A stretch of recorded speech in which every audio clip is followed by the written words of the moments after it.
Warna kan ada namanya psikologi warna. Yes. Misalnya di tempat makan itu merah dan kuning, kita jadi merasa lapar gitu. Atau warna biru lebih menenangkan, earth tone lebih chill, lebih cozy gitu. Yes. Kalau rumah sih kebanyakan pakainya yang earth tone. Betul. Atau mau agak pop sedikit bisa dikasih warna-warna yang bold.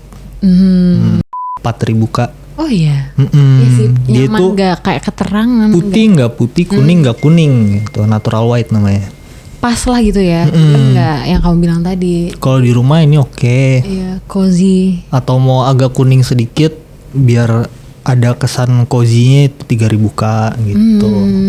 Yes. Kalau misalnya klinik atau rumah makan itu pakai 5.000 6.000 bisa. Jadi dia putih, benar-benar putih. Kalau pembelian material itu ini sih ada yang bisa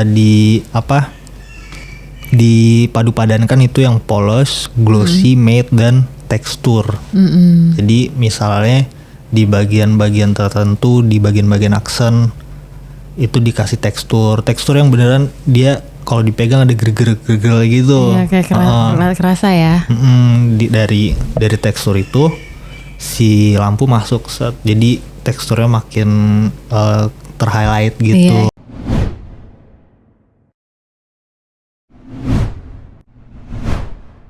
Halo Sobat Taruners, hari ini kita bakal bahas hal yang sering dianggap sepele nih, tapi sebenarnya jadi penentu utama kenyamanan dan karakter sebuah ruang, yaitu warna, cahaya, dan material. Bersama Mas Bayu lagi. Hai Mas Bay. Halo. Sebagai desainer interior di Taruna Jaya Bangunan, kita akan kupas gimana 3 elemen ini bisa saling melengkapi dan juga menciptakan suasana ruang yang bukan cuma indah dilihat, tapi juga nyaman untuk dihuni. Yuk, langsung aja kita mulai. Oke. Yeay. Hai Mas Bay. Halo. Ketemu lagi kita. Oke, aku langsung aja nih ya. Boleh. Kalau misalnya kita ngomongin desain interior, biasanya orang itu kan fokus ke furniture, layout, itu juga hal yang penting sih. Iya, benar. Tapi sebenarnya kenapa warna, cahaya, dan material itu disebut 3 elemen kunci? Dari 3 itu sebenarnya kita bisa menentuin vibe-nya itu apa. Okay. Dari warna, dari cahaya, dari material itu bisa menentukan vibe-nya apa. Jadi itu pondasi dasar. Misalnya klien mau minta konsepnya adalah yang penuh warna itu apa ya? Bisa jadi Japandi deh. Japandi kan kayak earth tone gitu. Itu tuh warnanya ya pasti itu aja. Karena memang untuk menyesuaikan tema dari ruangan itu memang membutuhkan warna, pencahayaan dan material yang sesuai dengan konsep Japandi itu. Misalnya salah satu melenceng, mungkin masalahnya melencengnya nggak begitu jauh, cuman bakal beda gitu, nggak sesuai konsep jadinya. Jadi tapi gitu. Pernah sering terjadi nggak sih kayak gitu? Sebenarnya itu bukan hal yang salah juga untuk melenceng. Ya tapi mungkin hasil kreativitas dari desainernya juga. Bisa jadi itu bisa bagus, bisa jadi itu zong gitu. Yes. Oke, ya juga ya. Jadi kayak gambling ya. Jadi dasarnya itu udah ditentuin sesuai temanya. Cuman misalnya mau melenceng, ya sebenarnya nggak masalah. Nggak masalah juga. Bisa jadi hasilnya inovasi baru ya. Benar. Tapi, bagusnya bagus banget. Iya. Atau zongnya banget. Kalau mau main aman sih di situ-situ aja sesuai konsep aja. Ya. Benar. Okay. Nah, berarti ketiganya ini bukan berdiri sendiri ya, tapi harus saling mendukung. Iya, benar-benar. Oke. Lanjut nih, kalau kita mulai dari warna dulu. Banyak orang bilang warna itu tuh bisa mempengaruhi perasaan Mas Bay. Benar. Dalam konteks interior, gimana sih cara memilih warna yang pas untuk tiap ruang? Oke, warna. Warna kan ada namanya psikologi warna. Yes. Misalnya di tempat makan itu merah dan kuning, kita jadi merasa lapar gitu. Atau warna biru lebih menenangkan, earth tone lebih chill, Iya. lebih cozy Yes. gitu. Kalau rumah sih kebanyakan pakainya yang earth tone. Betul. Atau mau agak pop sedikit bisa dikasih warna-warna yang bold. Kadang itu kayak lebih menggambarkan karakteristik ownernya. Ya bener, Ya karakter kan? orangnya. Jadi desainer interior ini untuk mempersonalisasi owner itu seperti apa, interiornya biasanya nggak jauh beda Yes. dari sifat owner atau estetikanya owner menyatu sama interiornya biasanya kayak gitu. Kalau misalnya di proyek nih yang kecil atau kayak rumah tinggal, gimana sih cara main amannya biar warna tuh tetap hidup atau nggak berlebihan? Ada tips nggak dari Mas Bay nih? Biasa kalau warna itu pakainya dia ada teorinya sih sebenarnya. Pakai warna itu 60 30 10. 60%, 30%, 10%. Oke. 60% warna utama, misalnya warna-warna utama tuh warna-warna yang yang nggak begitu bold, yang warna-warna aman gitu, misalnya krem atau putih, Iya. putih krem gitulah, abu-abu Makanya bisa seringnya juga. kayak gitu ya. 60 warna utamanya, Namanya. 30 warna sekunder, 10 aksen gitu. 10 berarti yang tadi aku bilang kayak bisa Aksen bisa bold, kayak karakteristik ownernya gitu bisa ya. bisa. Misalnya tiba-tiba merah, asal itu jadi aksen juga nggak masalah. I see. Kalau Berarti Japan dia ada merahnya, merah Japan itu merah bata, bagus. iya sih cakep ya. Jadi masih masuk juga ke warna utamanya gitu. Iya benar-benar. Oke, nah sekarang kita bahas ke cahaya nih Mas Bay. Banyak orang pasang lampu nih, kayak gini kali ya. Itu cuman sekedar biar terang gitu. Padahal pencahayaan juga bisa jadi elemen desain juga kan. Iya benar. Nah menurut Mas Bay ini apa perbedaan antara cahaya alami dan cahaya buatan yang paling berpengaruh di desain interior itu sendiri? Kalau paling bagus sebenarnya cahaya matahari, cahaya alami. Iya sih. Paling bagus sebenarnya, cuman itu biasanya dari arsiteknya. Misalnya nggak desainnya dapat ya? dari arsitek bangunannya itu kan biasa arsitek udah mikirin gimana cahaya alaminya masuk gitu-gitu. Cuman kalau interior biasa dapat misalnya ya yang rumah udah jadi dan memang nggak ada cahaya alami masuk. Kita pakainya LED strip atau lampu-lampu downlight gitulah. Kita menyiasati gitu. Jadi oke. Biasa kalau lampu-lampu itu 4.000 K warna 4.000 K. Itu tuh cahaya yang paling enak lah. Jadi kayak gini, cahaya kayak gini nih 4.000 K. Oh iya. Iya sih, Dia nyaman tuh nggak kayak keterangan. putih nggak putih, kuning nggak kuning gitu. Natural white namanya. Pas lah gitu ya. Enggak yang kamu bilang tadi. Kalau di rumah ini oke. Iya, cozy. Atau mau agak kuning sedikit biar ada kesan cozy-nya itu 3.000 K gitu. Iya sih. Kalau misalnya klinik atau rumah makan itu pakai 5.000 6.000 bisa. Jadi dia putih, benar-benar putih. iya, Putih apa? Putih dingin. Kalau ini kan putih-putih warm. Iya, putih warm. Kalau 5.000 4.000 ke atas itu udah putih dingin. Yang dingin ya. Biar lebih kelihatan ya makanannya. Ya benar. Lebih enak juga, lapar nih. Iya. Wah, berarti pemilihan lampu itu bukan cuma soal watt dan warna lampunya aja ya. Jadi emang ada. Memang disesuaikan sesuai dengan keperluannya. Setuju. Nah, kita sekarang langsung masuk ke material nih Mas Bay. Karena ini yang sering bikin ruangan tuh punya jiwa. Kelas. Tepuk tangan dong. Dari pengalaman Mas Bayu sendiri nih, apa sih yang harus diperhatikan gitu, yang perlu diperhatikan saat memilih material? Material sebenarnya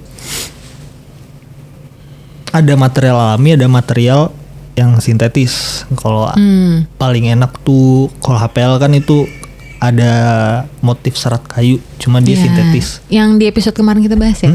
Benar. Jangan lupa ditonton ya Sobat Arunars. Oke, lanjut.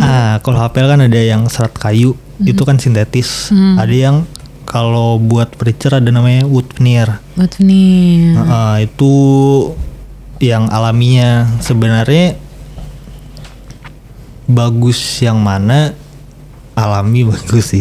Iya sih, karena kan benar-benar yang kayak real gitu kan. Siapa tahu emang ada owner yang pengen apa sih isinya di rumahnya tuh benar-benar yang real gitu kan. Cuman memang pengerjaan yang ribet dan cost yang tinggi, jadi adalah si HPL ini muncul gitu.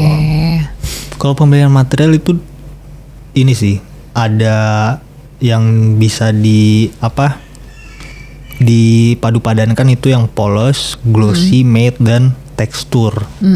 Jadi misalnya di bagian-bagian tertentu, di bagian-bagian aksen itu dikasih tekstur yang beneran dia kalau dipegang ada gerger-gerger gitu. Iya, kayak kerasa ya. Dari tekstur itu si lampu masuk set, jadi teksturnya makin terhighlight gitu. Iya, keren sih. Cakep. Terus ada yang mungkin nanti editor bisa bantu ini ya, kasih lihat contohnya yang dimaksud Mas Bay. Tolong ya. Bayang. Terus ada juga tekstur yang glossy, material glossy. Biasa tuh di top table itu pakai marmer, granit atau kuadra. Cakep. Tuh dikasih lampu juga terlihat gitu dia glossy-nya dia gitu. Tuh kan berarti saling ini ya. Beneran tadi aku bilang di awal kan, saling satu sama lain gitu, satu sama lain. Benar. Jadi ya kalau material lebih diperhatikan itu teksturnya sih. Tekstur yang mau seperti apa ya. Mungkin misalnya kayu kebanyakan tuh pakai kisi-kisi kayak gini, kisi-kisi. Ini kan kayu yang bisa dijadiin tekstur tuh kayak gini. Kalau misalnya disorot lampu lebih terhighlight lagi dia teksturnya. Iya, ini kelihatan. Ini kelihatan nih, guys. Oke. Jadi seperti itu. Nah, kan sekarang tadi udah sempet disinggung juga sih sama Mas Bay, kayak ada material sintetis gitu ya yang mirip alami gitu kan. Gimana sih cara menyeimbangkan gitu estetika dari keaslian estetika dan keaslian dari material? Sebenarnya ya kalau material alami dan sintetis lebih ke preferensi sih sebenarnya mau pakai yang milih soalnya mana gitu ya. Soalnya dia berpengaruh juga sama aktivitas kita. Misalnya paling gampang itu top table kitchen. Mau pakai alami atau yang sintetis. Kalau yang alami ada marmer, granit. Mungkin ada lagi di luar sana. Atau yang kalau sintetis tuh ada keramik, kuadra. Dia marmer bagus. Cuma dia ada pori-porinya, misalnya dia ketumpahan minyak atau noda-noda, misalnya nggak cepet-cepet dilap, dia bakal membekas dan sulit untuk dihilangkan. Iya, ada plus minusnya lah ya, masing-masing, dan balik lagi ke tergantung owner gitu. Kalian preferensinya kayak gimana, maunya kayak gimana. Sangat subjektif sih, cukup subjektif. Memang bagus. Kalau alam itu bagus banget. Cuman ya memang perawatannya agak ekstra. Yes, kayak misalnya ada meja dining dengan kayu asli, kayu solid. Ya perawatan lagi. Perawatannya lebih ekstra gitu. Udah belinya mahal, masangnya mahal, perawatannya juga mahal. Misalnya HPL kan ya paling kalau pecah ganti baru HPL-nya doang gitu. Misalnya udah warnanya umurnya udah bikin warnanya pudar, tinggal ganti gitu doang. Gampang ya. Gampang ya, estetikanya kurang karena dia kan sintetis. HPL gitu. Misalnya kayu asli pasti lebih bagus gitu. Iya, ngerti. Oke, nah tadi kan kita udah bahas satu persatu nih Mas Bay kan. Gimana cara, sekarang aku mau nanya gimana caranya ketiganya itu bisa menyatu. Ada tips gak sih biar hasilnya tuh harmonis? Gini aja, bayangin mau seperti apa, kasih ke desainer, udah. Itu Itu paling gampang. Biar desainer yang mikirin, nggak perlu ribet-ribet mikir ini mau pakai apa, ini mau pakai apa, serahin aja sama ke desainer.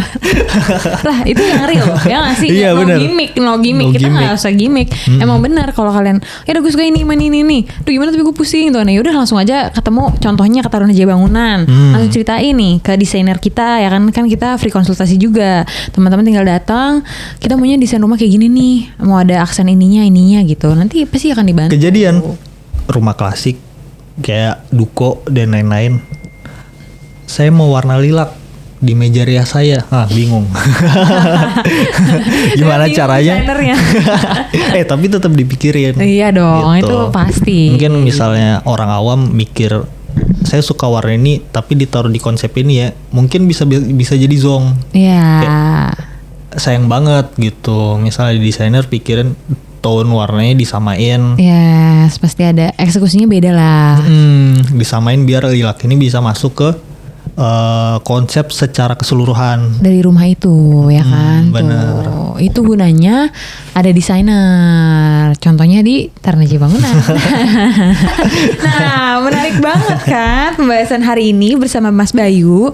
Jadi dari warna yang mengatur suasana, cahaya yang menghidupkan ruang, dan juga material yang memberi karakter, semuanya itu saling melengkapi untuk menciptakan desain interior yang harmonis dan berkesan untuk rumah kalian.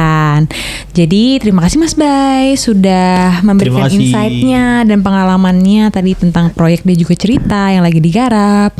Dan juga buat Sobat Taruners yang lagi berencana bangun, renovasi atau ingin upgrade interior rumah kalian ataupun kantor, bisa langsung konsultasikan kebutuhannya bersama tim Taruna Jaya Bangunan pastinya. Jadi kalian bisa langsung kontak WA kami, ada di bio Instagram kita @tarunajaya-bangunan. Kalian juga bisa subscribe YouTube channel kita Taruna Jaya Bangunan. Dan sampai jumpa di episode selanjutnya. Bye.